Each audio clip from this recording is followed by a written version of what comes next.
Hello everyone, here we are going to see how to use Google Meet application in your mobile. Actually, it is one of the most commonly used application for meetings and video conferencing. For this, what you have to do, you have to download it simply from the Play Store. You have to search it here for Google Meet. Okay, and when you will search the application that is coming at the very top most, you have to download it. And actually it is already installed in my mobile, so it is asking for update.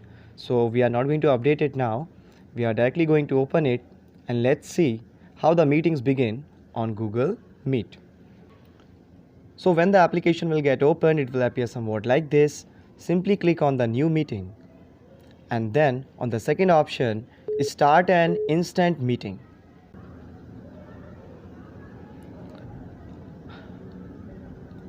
And now from here, when you are the admin here, you can share this invite. Like when you will click on share invite, it will show some options.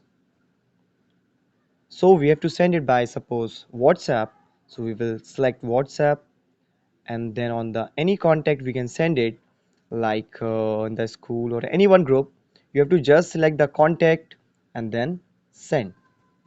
The meeting will be sent and again you have to click on the green one. It is now not sent. Okay now. So like this we can join a number of peoples in a Google Meet and have meetings, video conferencing and live classes. And secondly, here are some options which are shown. Like the very first, this is for camera. Now my camera is off. And when it is like this black, so now my camera is on. I am visible. This is for the mic. Now my mic is off. Nobody is going to hear what I'm saying.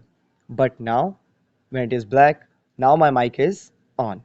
Secondly, the three dots which you are seeing here, from here you can turn on captions. Turn on captions means whatever you are speaking, it will get written or displayed on the screen. So like that, if the people is not able to hear you properly, they can see on the screen whatever you are speaking. So it is one of the good or added feature in the Google Meet. And secondly, you can send messages also in call messages. Means suppose you want to give any question and answer like was this video helpful to you?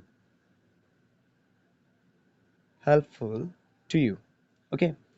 So suppose if there is somewhat problem in the voice or the network is not coming proper, you can use the in-call messages also for texting. And like this, you can have the video conferencing easily. So I hope so that the video was useful to you and you came to know how to use Google Meet. And now a question will come in your mind, how a person will get connected here. So when any person will send the request, it will be displayed on your screen. Then what you will do, there will be two options, admit or deny entry. So you will click on admit and the person will get added. And suppose if you do not want to add that person, you can click on deny entry. So when you will add any person, you will come to know. So when any person sends request for joining, you can simply admit it. So I hope so that the video was helpful to you. So till then, we will meet in our next video. Till then, everybody have a very good day. Take care of yourself and be safe. Thank you.